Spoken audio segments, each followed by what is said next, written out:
우리 마음을 한번 다짐하겠습니다. 주여 말씀하옵소서. 말씀대로 지켜 행하는 우리 모두가 되기를 축복합니다. 나눔지 다 가지고 계시죠?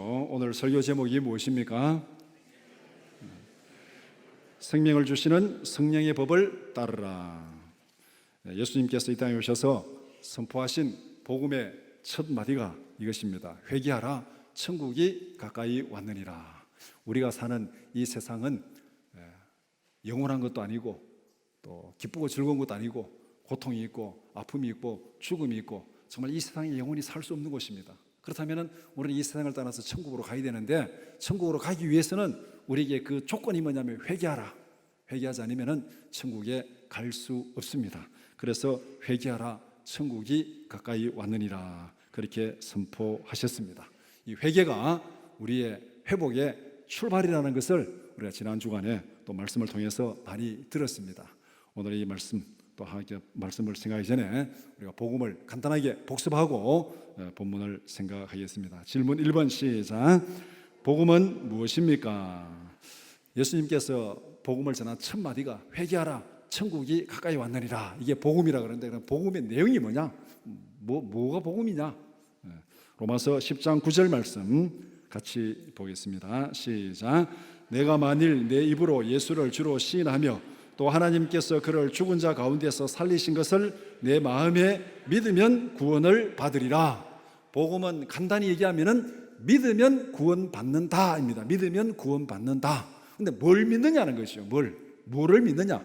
예수를 구주로 믿고 예수님의 죽으심과 예수님의 부활을 믿으면 구원받는다. 이것이 복음입니다. 예수를 구주로 믿고 예수님의 죽으심과 예수님의 부활을 믿으면 구원받는다. 질문 2번 시작. 예수님은 어떻게 죽으셨습니까? 예수님의 죽음을 믿으면 구원받는다 했는데, 그러면 예수님의 죽음하고 우리의 구원하고 무슨 관계가 있는가? 예수님께서 도대체 어떻게 죽었길래 그것을 믿어야 되는가? 그 질문에 대한 답변입니다. 갈라디아서 1장 4절 말씀 시작. 그리스도께서 하나님 곧 우리 아버지의 뜻을 따라 이 약한 세대에서 우리를 건지시려고 우리 죄를 대속하기 위하여 자기 몸을 주셨으니, 예수님은 우리 죄값을 대신 지불하기 위해서 우리를 대신해서 죽으셨습니다.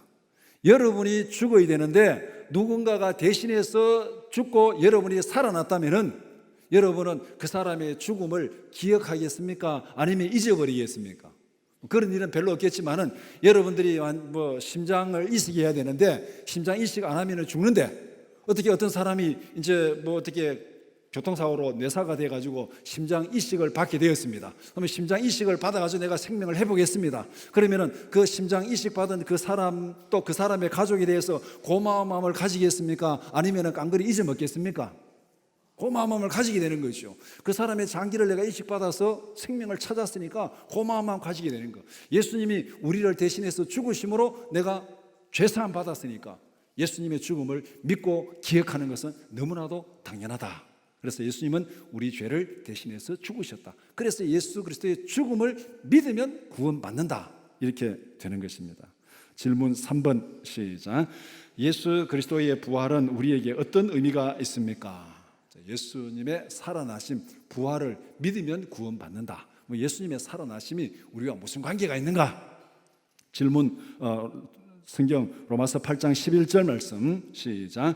예수를 죽은 자 가운데서 살리신 이의 영이 너희 안에 거하시면 그리스도 예수를 죽은 자 가운데서 살리신 이가 너희 안에 거하시는 그의 영으로 말미암아 너희 죽을 몸도 살리시리라. 오늘 이 말씀은 우리 오늘 이 본문에 포함되어 있는 말씀입니다. 예수님의 부활은 예수님을 믿는 자들도 다시 살리겠다는 하나님의 약속이고 보증입니다. 예수를 죽은 자 가운데서 살리신 그 성령이 우리 안에 거하시면 우리도 예수님처럼 다시 살리신다. 성령이 있는 곳에는 죽음이 없다는 겁니다. 성령이 있는 곳에는 죽어도 다시 살아난다. 봐라, 예수님도 살아나지 않느냐? 성령이 살리지 않느냐? 너희 안에 성령이 있으면은 너희도 예수님처럼 다시 살아난다. 이 예수님의 부활을 믿으면 우리도 예수님처럼 다시 살아난다. 그래서 복음은 예수님의 십자가의 죽으심과 부활의 능력을 믿으면 구원받는다는 기쁜 소식, 이것이 바로 복음입니다. 오늘 로마서 8장 1절에서 11절 말씀을 함께 읽었습니다. 로마서 8장은 앞에서 설명한 율법, 죄, 구원 이런 문제에 대한 마지막 결론적인 요약이 로마서 8장입니다. 로마서 8장 1절에서 11절은 성도에게 적용되는 법이 무엇인지를 말씀하고 있습니다. 그러면서 그 법이 어떤 과정을 통해서 우리에게 적용되는지, 그리고 그 법이 우리에게서 하는 역할, 기능이 무엇인지를 말씀하고 있는 것이 오늘 본문의 말씀입니다. 그래서 오늘 본문 말씀을 두 부분으로 나누어서 함께 살펴보고자 합니다. 첫 번째는 예수님께서 하신 일, 1절에서 4절 말씀. 두 번째는 성령께서 하시는 일, 5절에서 11절 말씀입니다. 먼저 예수님께서 하신 일입니다. 질문 11번 시작. 예수님 안에 있는 사람이 누리는 자유는 무엇입니까? 1절에 결코 정죄함이 없다. 결코 정죄함이 없다. 예수 안에서 예수 믿는 사람이 누리는 자유는 결코 정죄함이 없다. 그런데 이 결코 정죄함이 없다, 이 자유는 우리의 피부에 와닿지 않을 수도 있습니다. 아니 뭐 예수 믿는 게 무슨 자유로우냐? 예수 믿으니까 막 속박이 많던데, 뭐 술자리에 가서 술도 못 마시고, 뭐 어떻게 주일날 뭐 놀러도 가지 말라 그러고, 뭐 새벽에 뭐 기도하러 나오라도 그러고, 이 뭐 자유가 있나? 이게 참 귀찮은데, 이렇게 생각될 수도 있죠. 그런데 그거는 다 사소한 것들입니다. 사소한 것들이에요. 진짜 중요한 것은 정죄함이 없다. 여기에서 자유를 누려야 돼요. 이 자유가 왜 중요하냐면은 정죄함은 죄인이라고 선언하는 것입니다. 법원에서 재판할 때 너는 죄인이야.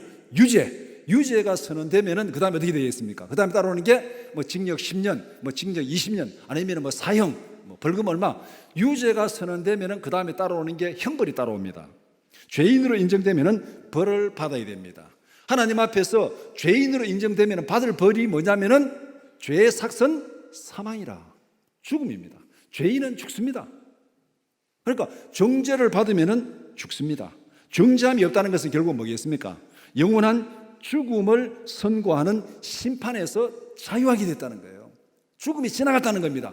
죄가 없으니까 형벌이 없잖아요. 결코 정죄함이 없다. 앞에 강조하잖아요. 결코 강조하는 거예요. 결코 정죄함이 없다는 것은 예수 믿는 자에게는 우리에게 죽음이 없다. 죽음이 지나갔습니다. 살게 됐다는 거예요. 이거보다가 더 큰 자유가 어디 있습니까? 예를 들어서 제가 요새 거울 보면서 이거 앞머리가 좀 해서 머리를 내려도 별로 마음에 안 들고 머리를 올려도 별로 마음에 안 들고, 누구나 옆에서 심으라 그러는데 내려도 마음에 안 들고 올려도 마음에 안 들고, 이게 자꾸 신경이 거슬립니다. 그런데 이거는 중요한 거예요? 사소한 거예요? 사소한 거죠. 제가 만약에 아직 결혼을 안 했다면 이게 굉장히 중요한 거예요. 요새 그 아가씨들이 그런 얘기 한다 그러던데 저도 들은 얘기입니다. 능력 없는 것도 용서되고 못생긴 것도 용서되는데 대머리는 용서할 수 없다. 아가씨들이 그렇게 얘기를 한대요. 하여튼 저도 주워 들은 거니까 심으면 되니까 관계는 없는데, 이거는 사소한 거예요. 저는 이미 결혼도 했고 자식도 있고 다 다시 결혼할 일도 없으니까 이거는 머리 빠지나 안 빠지나 사소한 건데, 근데 제가 4년 전에 수술을 받고 정말 힘들 때 거울 앞에 딱 서가지고 내가 무슨 얘기했냐면요, 그래 머리 빠진다고 죽나? 머리 빠진다고 죽나? 머리 빠지는 게 더 걱정됩니까? 암 수술해가지고 죽느냐 사느냐가 더 걱정됩니까? 이거 우리가 바로 알아야 돼요. 사소한 것하고 진짜 중요한 게 뭔지를 알아야 됩니다. 우리가 예수 믿어서 때로는 불편한 거 느낄 수 있습니다. 그래서 사소한 거예요. 그거는. 그래서 사소한 겁니다. 진짜 중요한 게 뭐냐? 예수 믿는 자에는 결코 정죄함이 없다, 죽음이 없다, 형벌이 없다, 사망이 없다. 머리 빠진다고 죽습니까? 안 죽어요. 무릎 좀 아프다고 죽습니까? 안 죽습니다. 내가 지금 머리 빠져가지고 무릎 좀 아프다고 아직까지 건강하다는 증거입니다. 건강하다는 거. 암 수술 받고 1개월 남았습니다. 그래 보세요. 지금 머리 빠진 게 무릎 아픈 게 지금 생각이 나는지. 바로 오늘 말씀이 그거예요. 예수 믿는 자에게는 결코 정죄함이 없다. 이걸 우리가 잊어버리고 사소한 불평 때문에 우리가 예수 믿는 게 참 귀찮다 이렇게 생각하는 거예요. 아담 이후에 모든 인간은 죄인이며 하나님의 심판 아래에 있습니다. 그러나 예수 그리스도 안에 있는 자에게는 결코 정죄함이 없습니다. 영원한 죽음의 심판이 없다는 것입니다. 예수 그리스도 안에 있다는 것은 예수를 구주로 믿는 사람을 얘기하고 있습니다. 어떻게 하는 것이 예수 안에 있는 거냐? 뭐 예수 안에 있는 집이 있고 예수 밖에 있는 집이 있고 교회 안에 있으면 예수 안에 있고 교회 밖에 있으면 예수 밖에 있는가? 그게 아니고 예수 안에 있는 자는 앞에서 말한 대로 예수를 구주로 믿고 그의 죽으심과 그의 부활을 믿는 자들, 이 사람들이 예수 안에 있는 사람입니다. 예수를 구주로 믿는 자들에게는 죄가 없어졌습니다. 심판이 지나갔습니다. 영원한 생명을 누리게 된다는 것입니다. 예수를 믿는 자들은 심판 아래에 있는 죄인이 아니라 자유함을 받아서 죄의 용서함을 받은 죄인이 아니라 자유인이 되었다. 죄인이 아니라 죄 용서함을 받은 자유인이 되었다. 이것이 우리가 예수 안에서 누리는 진정한 자유입니다. 질문 12번 시작. 예수님 안에 있는 사람이 자유를 누리게 되는 이유는 무엇입니까? 우리가 자유인이 되었는데 그러면 이제 그 이유가 뭐냐? 2절은 1절을 설명하는 거예요. 2절에 생명의 성령의 법이 죄와 사망의 법에서 너를 해방하였음이라. 이 세상에는 두 개의 법이 있습니다. 하나는 생명으로 인도하는 구원의 법, 하나는 죽음으로 인도하는 멸망의 법. 이것을 2절에서는 생명의 성령의 법, 죄와 사망의 법, 이 두 개의 법을 얘기했습니다. 죄와 사망의 법은 죽음의 공포로 다스리는 사탄이 지배하는 법입니다. 사탄은 아담과 하와를 유혹해서 죄와 사망의 법 아래 가두었습니다. 아담은 범죄함으로 영원한 심판을 받을 수밖에 없습니다. 아담 이후에 태어난 모든 사람들은 죄와 사망의 법의 지배를 받게 되었습니다. 멸망으로 갈 수밖에 없습니다. 생명의 성령의 법은 예수 그리스도로 나오는 법입니다. 예수 그리스도가 우리의 모든 죄를 대신해서 죽으심으로 우리는 죄의 용서를 받았습니다. 성령이 십자가에서 죽으신 예수 그리스도를 다시 살리셨습니다. 이것이 예수 그리스도로부터 나오는 생명의 성령의 법입니다. 예수 안에 있으면 성령이 우리를 죄와 사망의 법에서 생명의 성령의 법으로 옮겼습니다. 그래서 우리가 죄사함이 없고 결코 정죄함이 없다는 거예요. 자, 죄와 사망의 법 아래 우리가 있습니다. 죄와 사망의 법 아래. 그런데 예수님이 오셔서, 죄 없으신 예수님이 오셔서 너희 모든 죄를 내게 다 떠넘기라. 예수님이 죽으셨습니다. 죄를 다 치웠습니다. 성령이 예수님을 살렸습니다. 그러니까 사망이 치워졌습니다. 죄와 사망이 없어지고 성령 안에서 우리는 성령의 생명의 법으로 옮겨진 것입니다. 그래서 우리가 예수 안에서 자유를 누리게 되었다. 그렇게 말씀합니다. 질문 13번 시작. 예수님께서 우리의 구원을 위해서 어떤 일을 하셨습니까? 3절, 4절은 다시 2절에 대한 설명입니다. 1절에 결코 정죄함이 없다. 왜 정죄함이 없느냐? 죄와 사망의 법에서 생명의 성령의 법으로 옮겨졌기 때문에 정죄함이 없다.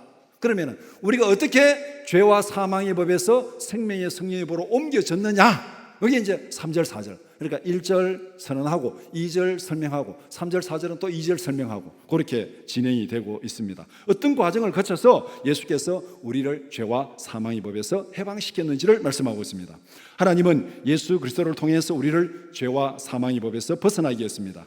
범죄한 인간은 누구도 스스로 죄와 사망의 법에서 벗어날 수가 없습니다. 쇠사슬에 묶여가지고 감옥에 갇혀있는 사람은 스스로 자유인이 될 수가 없어요. 누군가가 그것을 풀어주고 구출해줘야 자유인이 될 수 있습니다. 그래서 하나님께서 죄 없으신 독생자 예수 그리스도를 우리에게 보내주셨습니다. 예수께서 죄와 사망의 법이 요구하는 대로 죽음을 당하셨습니다.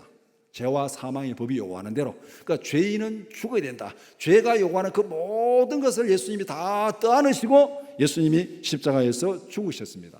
예수님이 죽으심으로 우리는 죄가 다 벗어진 거예요. 우리의 죄를 예수님이 다 안고 죽었으니까 우리에게 죄가 예수님에게로 다 넘어갔습니다.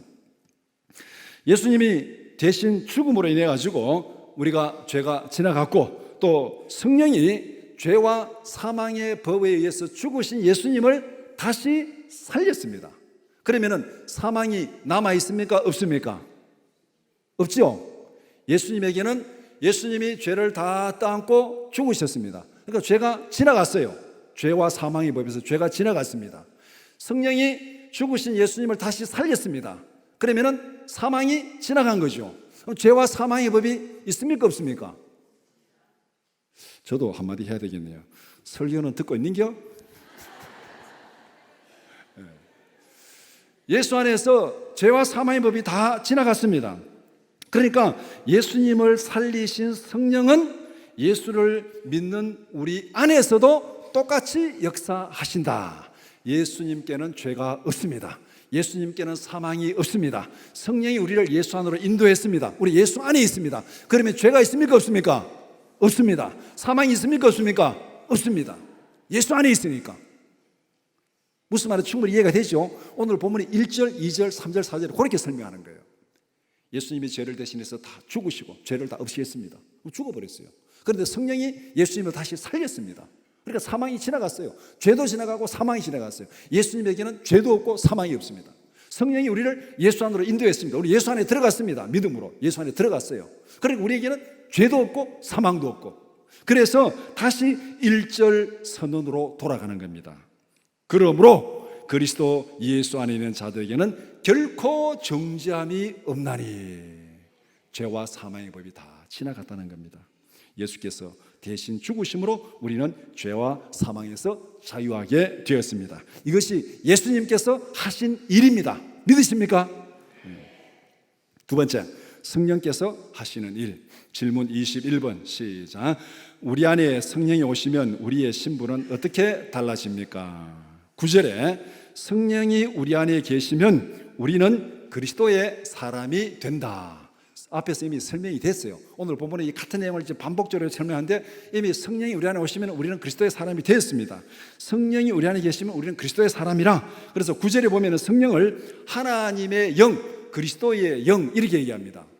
성령이면 성령이지, 하나님의 영이면 하나님의 영이지, 또 그리스도의 영은 뭐냐? 성령은 하나님의 영, 그리스도의 영. 그래서 성경에 성령을 하나님의 영이라 말하고 그리스도의 영이라 말하고 성령이라고 말하고, 이렇게 성령을 하나님의 영, 그리스도의 영이라고 말하는 이유가 뭐냐면은 요한복음 14장 26절 말씀 보면은 우리가 그 이유를 알 수 있습니다. 요한복음 14장 26절 말씀 우리 같이 보겠습니다. 시작. 보혜사 곧 아버지께서 내 이름으로 보내실 성령, 그가 너희에게 모든 것을 가르치시고 내가 너희에게 말한 모든 것을 생각나게 하리라. 성령, 보혜사가 성령이에요. 보혜사 곧 성령인데, 그가 누가 보내는 겁니까? 아버지께서 보내는 거죠. 아버지께서 보내시는 성령. 근데 아버지께서 보내시는데 누구 이름으로 보냅니까? 예수 이름으로 보내는 거죠. 자, 성령을 보내시는데 하나님께서 예수 이름으로 보내는 거예요. 그러니까 성령을 하나님의 영이라고 말하고 아들의 영이라고 말하고 그리스도의 영이라고 말하는 거예요. 성령을 보내는데 하나님께서 예수 이름으로 보내는 겁니다. 그래서 성령이 하나님의 영, 그리스도의 영 이렇게 우리가 부르게 된다는 거예요. 예를 들어서 우리가 교회에 수돗물을 딱 틀면은, 수도꼭지를 틀면 수돗물이 나오죠. 그럼 그거는 수돗물입니까? 아니면 저 산에 있는 샘물입니까? 수돗물이죠. 그런데 이 수돗물이 거슬러 올라가면 어디까지 갑니까? 우문댐까지 가죠. 우문댐 물이죠. 그래서 수돗물 딱 나오는데 보고 와, 우문댐 물 나오네, 그렇게 얘기한 사람이 있습니까? 없죠. 수돗물 나오네. 수도에서 나오니까 수돗물이잖아요. 그런데 따지고 보면은 이 수원지는 우문댐 물이에요. 이해가 됐습니까? 성령은 하나님이 보내십니다. 그러니까 하나님의 영이에요. 누구를 통해서 오십니까? 예수님을 통해서 오세요. 그러니까 그리스도의 영이에요. 그래서 성령을 하나님의 영, 그리스도의 영 그렇게 얘기하는 것입니다. 그래서 웨스트민스터 신앙 고백서는 이 교리를 이렇게 정리합니다. 성령은 영원히 아버지와 아들에게서 나오신다. 성령은 영원히 아버지와 아들에게서 나오신다, 이렇게 얘기합니다. 이게 성령입니다. 그런데 성령이 없으면 어떻게 됩니까? 성령이 없으면 그리스도께 속한 사람입니까? 속하지 않은 사람입니까? 그리스도께 속하지 않은 사람이죠. 그리스도의 사람이 아니면 죄와 사망의 법에서 벗어났습니까? 벗어나지 못했습니까? 벗어나지 못했습니다. 그리스도의 사람이 아니면. 그러면 결국은 성령이 없으면 그리스도의 사람이 아니고 죄와 사망의 법 아래에 있고 죄로 인해서 영원히 죽을 수밖에 없는 심판을 받게 된다는 거예요. 그러면은 우리가 성령이 우리에게 있어야 됩니까? 없어야 됩니까? 성령이 있으면은 생명이고 구원이고, 성령이 없으면 죽음이고 사망입니다.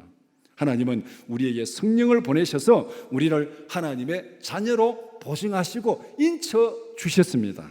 갈라디아서 4장 6절 말씀 시작. 너희가 아들이므로 하나님이 그 아들의 영을 우리 마음 가운데로 보내사 아빠 아버지라 부르게 하셨느니라. 아멘. 성령이 우리에게 오셨기 때문에 우리가 하나님을 아버지라 부르는 거예요. 아들의 영이 오셨으니까. 또 우리가 성령이 우리에게 오시면은 성령으로 거듭났는데, 그러면은 육신으로 났습니까? 하나님으로 났습니까? 하나님으로 난 거죠. 하나님의 영으로 거듭났으니까 하나님으로부터 난 거예요. 그러니까 우리가 하나님을 아버지라 부르는 거예요. 그러니까 성령은 하나님의 영, 그리스도의 영, 아들의 영. 그러니까 우리가 하나님을 아버지라 부르게 되는 것입니다. 성령이 오시면은 우리는 성령의 사람이고 그리스도의 사람이고 하나님의 자녀가 되었다. 신분이 그렇게 달라지는 것입니다. 질문 22번 시작. 성령을 따르지 않는 사람들의 행동의 특징은 무엇입니까? 이 세상에는 두 개의 법이 지배한다고 했습니다. 하나는 성령의 법, 생명의 법. 하나는 육신의 법, 죄와 사망의 법. 누구든지 이 둘 중에 하나의 지배를 받게 되어 있습니다. 나는 아무 법도 지배를 받지 않는다. 중립은 없습니다. 진공 상태는 없습니다. 성령의 법을 따르지 않으면 선택의 여지가 없이 육신의 법을 따르게 되어 있습니다. 중간은 없어요. 이 둘 중에 하나입니다. 성경은 사람을 두 종류로 구분합니다. 예수 안에 있는 사람, 예수 밖에 있는 사람. 이거를 다른 말로 말하면 생명의 성령의 법을 따르는 사람, 죄와 죽음의 법을 따르는 사람, 이렇게 둘로 구분합니다. 그런데 5절에서 8절은 육신의 법을 따르는 사람들의 특징을 이렇게 말하고 있습니다. 우리가 성령의 법을 따르든지 육신의 법을 따르든지 너희들 자유롭게 해라. 그런데 하나 분명히 내가 얘기할 게 있다. 육신의 법을 따르면 이렇게 되는 거다. 이걸 지금 얘기하는 거예요. 육신의 법을 따르면 이렇게 되는 거다. 5절에서 8절. 5절. 육신의 법을 따르는 자는 육신의 일을 생각합니다. 여기까지는 관계없어요. 뭐 육신의 일을 생각하든 영의 일을 생각하든 육신의 일을 생각합니다. 문제는 6절입니다. 육신의 생각은 뭐라고요? 사망입니다. 이게 문제예요. 육신의 법을 따르는 자는 육신의 일을 생각하는데 육신의 생각은 사망이다. 따라야 됩니까? 따라서는 안 됩니까? 따라서는 안 되는 거예요. 그 다음에 7절에 육신의 생각은 하나님께 불순종함으로 하나님과 원수가 되게 합니다. 하나님의 자녀가 아니죠. 하나님에 속한 사람이 아닙니다. 8절에 육신의 법을 따르는 자들은 하나님을 기쁘시게 할 수 없습니다. 따라서 육신의 생각을 따르는 자들이 거두는 마지막 열매는 구원입니까? 멸망입니까? 멸망이에요. 영원한 사망이에요. 영원한 죽음이에요. 이렇게 말하는 것은 육신의 법을 따르라는 거예요? 따르지 말라는 거예요? 따르지 말라는 거예요. 경고의 말씀입니다. 경고의 말씀. 육신의 생각을 빨리 벗어 던지라는 거예요. 그렇지 않으면 죽는다. 육신의 법을 벗어 던지고 성령의 법을 따르라. 쉽게 말하면 우리 옷에 불이 붙었습니다. 옷에 불이 붙었으면 이 옷을 입고 있어야 됩니까? 옷을 벗어 던져야 됩니까? 벗어 던져야 돼요. 지금 그 경고의 말씀이 5절에서 8절까지예요. 육신의 법을 따르는 자는 죽음이다. 그러니까 그 생각을 빨리 벗어 던져라. 그래서 성경은 다른 곳에 이렇게 얘기합니다. 술 취하지 말라. 이는 방탕한 것이니 오직 성령의 충만을 받으라. 술 취하고 방탕한 것은 육신의 생각을 따라가는 거고, 성령의 충만함을 하는 건 영의 생각을 따라가는 거고, 방탕한 육신의 생각은 죽음이고 영의 생각은 영원한 생명이니까 육신의 옷을 벗어 던지고 성령의 법을 따르라. 그렇게 경고의 말씀이 성령을 따르지 않는 사람들의 행동의 특징을 얘기하는 이유입니다. 질문 23번 시작.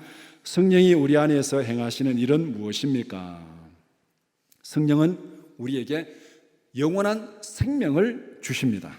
육신의 생각은 영원한 죽음으로 끝난다고 했습니다. 그것과는 대조적으로 성령의 생각은 영원한 생명으로 인도합니다. 오늘 본문은 이 둘을 대조하면서 우리가 왜 성령의 법을 따라야 되는지, 왜 그리스도 안에 있어야 되는지 그 이유를 지금 얘기하고 있습니다. 성령이 우리 안에서 행하시는 일을 이렇게 설명합니다. 5절에 영을 따르는 자는 영의 일을 생각한다. 여기까지는 관계없죠. 육신의 일을 생각하든 영의 일을 생각하든 관계없습니다. 그런데 문제는 6절, 영의 생각은 뭐라고요? 생명과 평안이라. 예. 영의 생각은 생명과 평안이라. 앞에 육신의 생각은 뭐라 그랬습니까? 사망이라 그랬습니다. 그러니까 우리가 어느 법을 따라야 되는지 분명히 나오는 거예요. 생명과 평안이라. 그 다음에 11절에 성령이 우리 안에 있으면 우리의 죽을 몸도 다시 살리신다. 우리를 죽을 몸에서 다시 살려주신다. 성령이 있으면. 그러니까 성령이 우리 안에 있으면 생명이고 평안이고 영원한 부활의 영광을 누리게 된다. 이렇게 말씀하고 있습니다.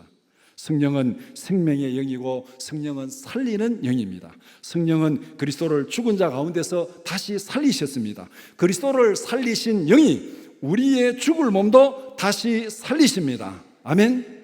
따라서 성령은 우리에게 영원한 생명과 영원한 평안을 주십니다. 결론적으로 육신의 생각을 벗어버리고 성령의 생각을 따르라. 이것이 지금 오늘 8장 1절에서 11절까지 말씀입니다. 멸망으로 가는 길에서 돌아서서 영원한 생명을 주시는 성령을 따라가라. 말씀을 정리해 봅시다. 오늘 말씀은 우리가 예수를 믿는 궁극적인 목표가 무엇인지를 말씀하고 있습니다. 우리가 왜 예수를 믿어야 되는가? 예수 믿으면 귀찮을 때도 있습니다. 예수 믿으면 부지런해야 돼요. 주일날 예배 드리라 그러고 또 그냥 새벽에 나와서 기도하라 그러고 저녁에 나와서 기도하라 그러고 밖에 나가서는 또 함부로 행동도 못 하고 또 요새 돈도 없는데 헌금도 하라 그러고 이런 불편한 게 많잖아요. 그런데 왜 그래도 우리가 예수를 믿어야 되냐? 이런 불편함에도 불구하고 왜 예수를 믿어야 되는가? 앞에서 말한 대로 그런 것들은 사소한 것입니다. 사소한 것. 더 중요한 것, 우리가 바라는 궁극적인 목표는 예수 그리스도와 같이 되는 것입니다. 예수를 믿는 이유는 우리가 예수 그리스도와 같이 되는 것, 예수 그리스도와 함께 부활의 영원한 생명과 영원한 영광을 누리기 위한 것, 이것이 우리가 예수를 믿는 궁극적인 목표입니다. 본문은 우리가 영원한 생명을 누리는 구체적인 방법도 분명히 말씀하고 있습니다. 우리 안에서 우리를 인도하시는 성령의 인도하심을 따르라. 자기 자신의 힘으로는 결단코 영원한 생명을 얻을 수 없습니다. 하나님께서 그리스도를 통해서 주시는 성령의 인도하심을 받아야 된다. 그렇게 말합니다. 자기 자신을 성령의 인도하심에 맡기고 따라가면 됩니다. 그런데 문제는 우리가 이걸 못 맡기는 거예요. 저도 그렇고 여러분도 그렇고 못 맡깁니다. 그래 한다고 되나? 이러면 손해볼 것 같은데, 이러면 안 될 것 같은데, 우리 생각을 못 버리는 거예요. 성령에 맡기지는 못하는 거예요. 그게 우리의 문제입니다. 성령에 맡기고 따라가면 되는데 오늘 본문은 성령에 맡기고 따라오느라, 근데 우리가 지금 못 맡기고 못 따라가는 게 이게 우리의 문제입니다. 성령 안에서 살아가는 삶은 예를 들면 비행기에다가 몸을 싣고 하늘을 날아가는 것과 같습니다. 믿음 생활은 내 힘으로 되는 게 아니에요. 억지로 되는 게 아닙니다. 내 힘으로, 내 결단으로 내 잘해야지. 길어야 3개월입니다. 길어야 3개월. 내 결단으로 잘해야지. 내가 한번 기도해 봐야지. 내가 작심하고 내가 한번 기도해 봐야지. 길어야 3일이고 길어야 3개월입니다. 신앙생활은 육신의 생각과 고집을 버리고 성령의 인도하심을 받고 자신을 맡기는 것입니다. 우리가 비행기를 타면 이륙할 때는 어떻습니까? 비행기 이륙할 때는 막 좀 더하고 막 불안하고 막 귀찮고 막 떨리고 그러잖아요. 그러다가 비행기가 이제 쫙 떠서 궤도에 오르면 어떻게 됩니까? 편안하고 새로운 세상이 펼쳐지잖아요. 우리의 믿음이 바로 그와 같습니다. 처음에 시작할 때는 막 힘듭니다. 성령의 생각과 내 생각이 막 충돌하면서 막 비행기가 이제 이륙하려고 막 드르륵 하는 것처럼 막 이게 갈등이 많습니다. 갈등이 많아요. 우리는 어쩌면 지금 거기 그 상태에 우리가 있어요. 지금 막 이륙을 하기를 해야 되는데 막 들들거리고 막 이거 딱 가다가 또 못 뜨는 거 아이가 뭐 그런 걱정도 있고 하여튼 막 그렇습니다. 그런데 이게 싹 떠버리면 어떻게 됩니까? 이것이 의무에서 기쁨으로 나가는 겁니다. 의무에서 기쁨으로. 우리의 신앙생활이 내 의지에서, 내 의무에서 하는 생활에서 성령의 인도함을 따라 동행하는 기쁨의 생활이 되기를 축복합니다. 성령 안에서 살아가는 삶이 바로 이와 같은 것입니다. 자신을 성령의 인도하심에 맡기면은 성령은 우리를 영원한 생명과 평안으로 인도하실 줄 믿습니다. 오늘 우리 본문 8장 11절 말씀 우리 한번 다시 읽어보겠습니다. 시작. 예수를 죽은 자 가운데서 살리신 이의 영이 너희 안에 거하시면 그리스도 예수를 죽은 자 가운데서 살리신 이가 너희 안에 거하시는 그의 영으로 말미암아 너희 죽을 몸도 살리시리라. 이 사실을 확실히 믿습니까? 이 약속을 믿고 우리의 영원한 기쁨과 영원한 소망 가운데 살아가는 우리 모두가 되기를 축복합니다.